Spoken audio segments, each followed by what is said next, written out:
আসসালামু আলাইকুম। আজকে আপনার ভাই বাজার থেকে পাঙ্গাস মাছ নিয়ে আইছে, এই দেখো। আর এই যে ধন্দল, তো ধন্দল দিয়ে পাঙ্গাস মাছ দিয়ে আজকে রান্না করুন। তো এখন আমি পাঙ্গাস মাছগুলো ভালো করে সাফ করি।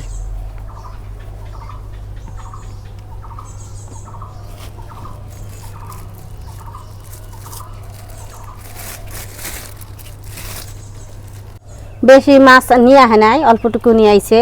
তা মাছগুলো অনেক সুন্দর দেখা গেতেছে, একদম পিসগুলো দেখো না। মাছ ধুয়ে চুলা ফেরাইলাম, এখন মাছ ভাজা নিবে নিকে মাছের মধ্যে মশলা দিয়ে দেব।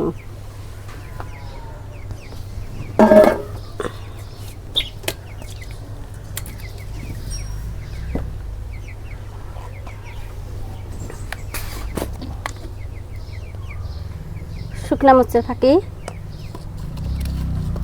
লবণ,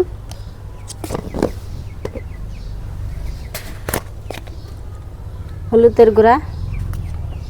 তো বেশি মশলা দিয়ে মাছগুলো ভাজুম না, 3টা মশলা দিয়ে মাছগুলো ভাজে নেব।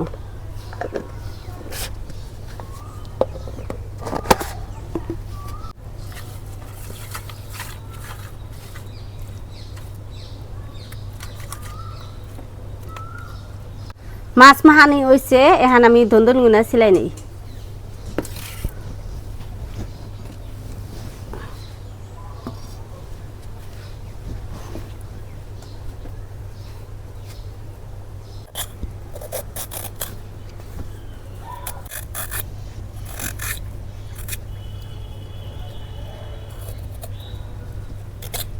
মাছ ধুয়ে ময় মশলা দিয়ে মাইকে থুয়ে দিছিলাম। এইখানে আমি ধন্দল, আলু, কাঁচামরিচ কুইডে ধুয়ে পাশে নিছি। আর এখানে আমি চুলে আগুন দিলাম, কড়াই বহাই দিই। মাছ ভাইজা নেবো। এখন কড়াই গরম হচ্ছে, তেল দিয়ে দিই। তেল গরম হচ্ছে, এখন আমি মাছগুলো দিয়ে দিই, ভাইজা নিই।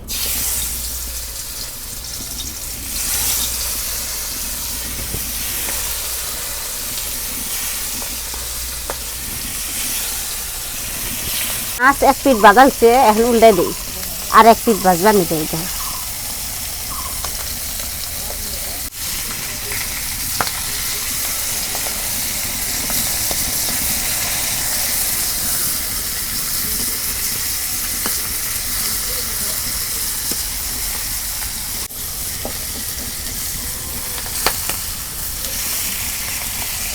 মাছ ভাজা হয়েছে, মাছগুলো এখন নামে নেই।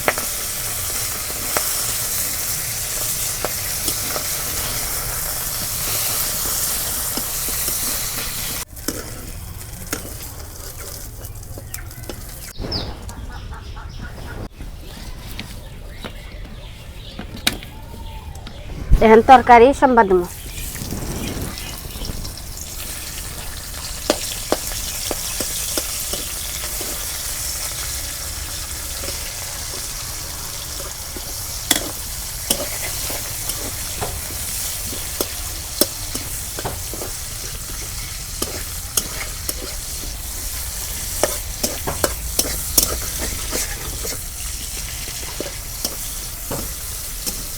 বাড়াইছে, এখন সম্বাদ দিয়ে দিই।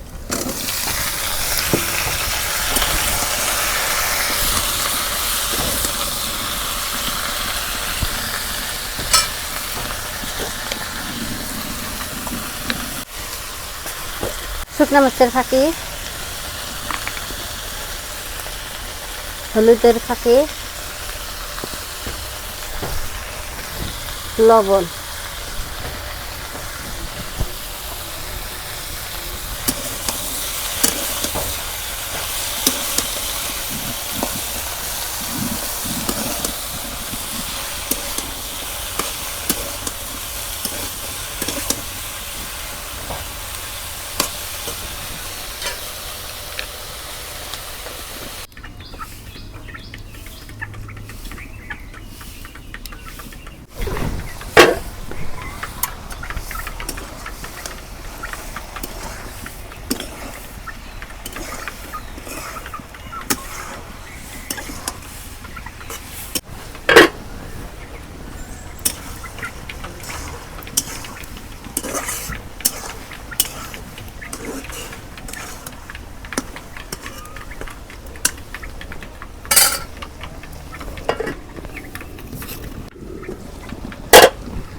ধুন্দল কষানো হয়ে গেছে, এখন আমি ঝোলের পানি দিয়ে দিই।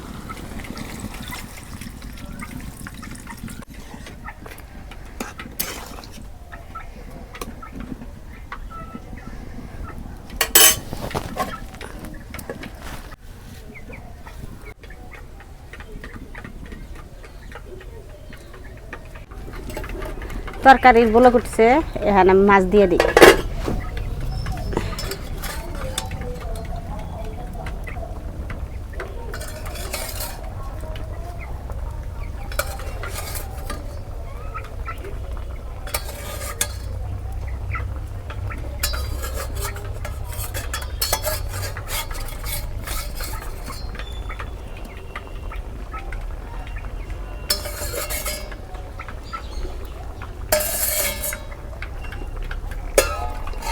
তেল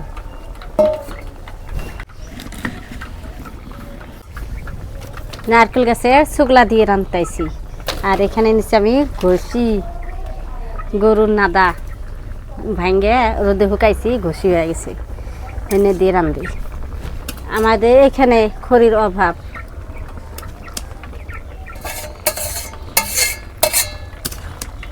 তরকারি রান্না হলে তাই রান্না শেষ।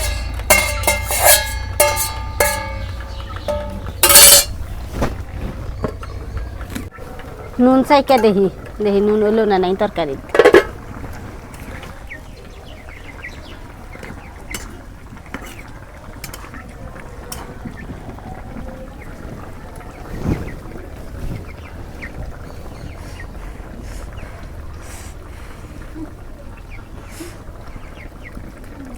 নুন নাই,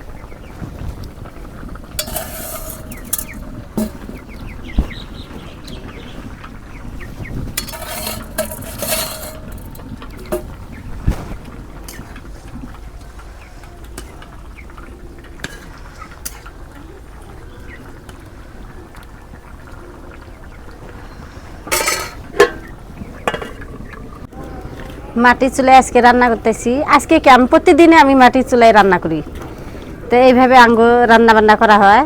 কিন্তু মাটির চুলায় রান্না বান্না করলে কালে অনেক স্বাদ লাগে গ্যাসের থেকে। আর জাল দিয়েও আমি অনেক ভালো পাই, মানে এইভাবে করে জাল দেই আর দেখি ভালো লাগে। আর ওই কোনার মধ্যে গ্যাসের মধ্যে রান্না বান্না আমার ভালো লাগে না, সেই জন্য আমি মাটির চুলাতে রান্না বান্না করি।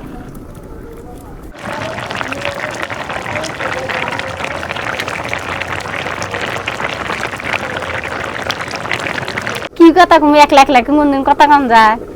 হ্যাঁ, তুমি কথা কলে হে আমি কথা কম না, ওই কুরকা গুনা হাতে কথা কম, কুরকা গুনা খালি বগলে আইতেছি, মানুষ নাই দেখে।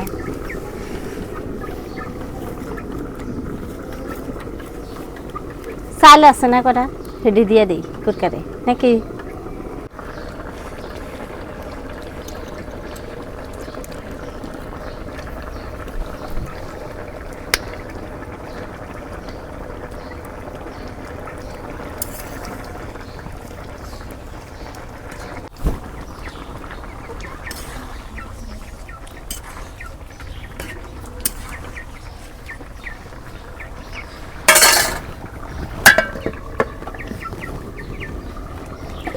তরকারি রান্না হয়ে গেছে, এখন নামে নেই।